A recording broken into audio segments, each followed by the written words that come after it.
Bueno, yo considero que cuando hay una operación militar, obedece a varias actividades, ¿no?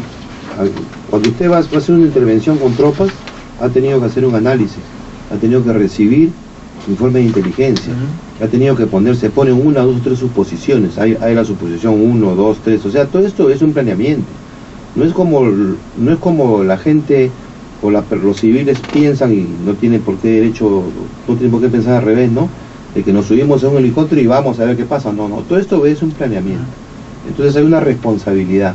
Lo que yo siempre pido y solicito de que la única forma de avanzar y de tener éxito en las operaciones militares, sobre todo, es asumiendo responsabilidades. Entonces, cuando se ha ido a la zona, inclusive hasta un día o 2 días antes se sigue alimentando el plan operativo de operaciones con información de inteligencia. No puede decir, yo fui y disparé y salió una niña corriendo. Ahí tenemos que saber que habían niños, que había mujeres, saber de gente inocente también, ¿no? saber con qué nos vamos a encontrar. No sale nada debajo de la manga, porque se van a usar armas, se van a ir contra vidas, nos van a disparar, o van a matar a nuestra gente, o vamos a matar a otros. Entonces yo lo que yo invoco es responsables. ¿Hasta cuándo nadie sea responsable de los muertos? ¿Qué tan difícil es combatir en un escenario como en el Brain, donde aparte de las dificultades geográficas, climáticas, hay esta mezcla de los civiles mezclados ya totalmente con los terroristas, donde no se sabe prácticamente quién es quién, y a la hora de las intervenciones pues hay riesgos como ¿no? De que la bala vaya donde no debe ir y pueda caer un inocente en combate? Es muy difícil de manejar, supongo, este tipo de situaciones. Bueno, en realidad estamos hablando de un teatro de guerra. Ahí lo que hay es de guerra. Y la guerra siempre ha causado muertos, ¿no? Entonces, como estamos ahorita en un gobierno y en una situación en el país de democracia, tenemos que tener mucho cuidado cuando empleamos las armas.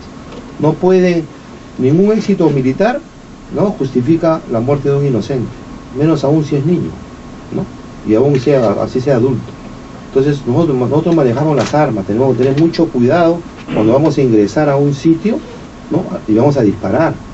Entonces yo lo que creo que es, así como cuando el suboficial Millones habló en un canal de televisión, el Consejo Supremo dice que abrió proceso de oficio, porque tiene que cautelar la disciplina militar, y al pueblo suboficial lo tienen ahí ya, ¿no? Entonces igual también cuando hay un operativo militar o una operación militar y muere gente inocente, la justicia militar también debería de abrir un proceso de oficio, porque hay delitos que se cometen por negligencia. Es el manejo de la fuerza, el manejo de las armas. Yo creo que lo que antes escuché que ustedes hablaban de una cosa que me parece un desorden por todos sitios, y yo se lo comparto. Acá hay un desorden, yo para venir acá me demoraba 1 hora, y he tenido que meterle carro a mucha gente, es increíble cómo estamos viviendo de cabeza en todos los sectores. Al mediodía no se podía entrar a la Plaza de Armas, porque todos los policías cerrando la Plaza de Armas, por allá los profesores tirados en el suelo, tirando bombardas. O sea, es un caos. Es un caos la ciudad, es un caos el país. Entonces, pues, gobernemos, pues pongamos orden en el país, ¿no? Y lo que les escuché antes decir ustedes de que, bueno, la parada y todos esos temas, que lo que generan es convulsión social. Entonces, si eso lo trasladamos a un teatro de guerra, ¿no?, hay una confusión del elemento operativo, y además no hay la afirmación de hacer bien las cosas. Pero este espacio de, por ejemplo, abrir un proceso a militares que hicieron mal un operativo donde terminó muriendo una niña, ¿en qué medida ustedes de haber pertenecido a las Fuerzas Armadas afecta la imagen, afecta la moral? Porque es lo que siempre se dice, no vamos a juzgarlo, hay que proteger a las Fuerzas Armadas porque se afecta la moral y el miedo, además, si el miedo permite que luego realicen otros operativos y caiga otra. Yo le voy a dar una respuesta. Si sean juzgados, ¿no? Yo le doy una respuesta de un militar y hijo de militar. ¿Sabes qué va contra la moral? Los sueldos de hambre, que se roben todo, que uno llegue a un cuartel que da pena, porque casi letrinas, los desagües no sirven para nada. Ojalá algún día la Comisión de Defensa vaya a visitar un cuartel. Ya lo han hecho, ¿no? Ya en la base. Y vivimos casi de manera miserable, vive. Y estamos hablando de las fuerzas del orden. donde hay mucho presupuesto. Y vuelvo a lo que dice el doctor Chalapaque, corrupción, claro que hay corrupción. En ese mismo contexto, o sea, ¿cómo se le exige a las Fuerzas Armadas mayor eficiencia si tienen este tipo de limitaciones? Por eso yo le hablaba de la sanción, del control y la responsabilidad, ¿no? Si tenemos limitaciones, porque usted llega después de patrullar y se sienta a comer y le dan arroz con huevo, sin embargo hay un presupuesto fabuloso para alimentación y para bienestar, ¿quién se lo lleva? ¿Quién se lo lleva? Entonces, ¿de qué moral hablamos? Entonces, cuando la gente va a combatir mal entrenada, mal preparada, mal capacitada, mal equipada y mal alimentada. Y no sabemos qué va a pasar ahí. Y que además a fin de mes agarra un sueldo que no le alcanza para mandarle a sus hijos que están en Lima, ¿no? Entonces, estamos hablando de un tema que, lo querramos o no, es dramático. Y tenemos que solucionarlo. Nos quedan unos pocos minutos, Mayor. Este operativo también nos ha mostrado una realidad lamentable, lo hemos comentado aquí con Juan Carlos, ¿no? Y es el hecho de que las poblaciones que viven en la zona tengan obligadamente que asistir a los narcotraficantes, ¿no? O a los narcosenderistas. ¿Cómo darles a esas personas presencia del Estado o atención? ¿Cómo tratar de evitar que estas personas se involucren, ¿no? Indirecta o directamente con el narcosenderismo? Yo creo que acá hay que separar las cosas, ¿no? El militar tiene una función, combatir y ganar la guerra. Y el elemento civil o la autoridad política tiene una función, generar bienestar. Entonces no hay que sobreponer una sobre otra. Pero ahora se está mezclando, ¿no? El civil se está mezclando prácticamente con las actividades ilícitas, porque están ahí en la zona y los obligan, los amenazan. Me imagino que con esta familia pasó eso. Claro, por eso ahí tiene que entrar la autoridad política a ver el bienestar, ¿no? Cómo vive esa familia, qué necesita, qué requiere el Estado peruano. Pero no quiere decir porque vamos a hacer carreteras, puentes, o va a haber trabajo, va a sacar el narcotráfico, sacar la violencia. La misión y la responsabilidad de la Fuerza Armada, para eso nos dan las armas y la preparación suficiente, es acabar con la violencia. Estamos en guerra, ellos tienen armas, nosotros tenemos que combatirlo con las armas. Ellos han hecho de la política, el narcosenderismo ha hecho de la política una guerra, y nosotros tenemos que responderle con guerra política, porque somos el Estado, preparado para eso.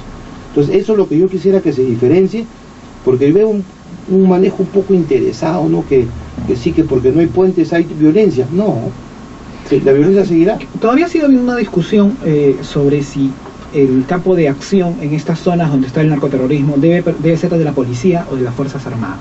Para usted, ¿quién debería operar ahí? Yo creo que debe ser un trabajo netamente de inteligencia y policial.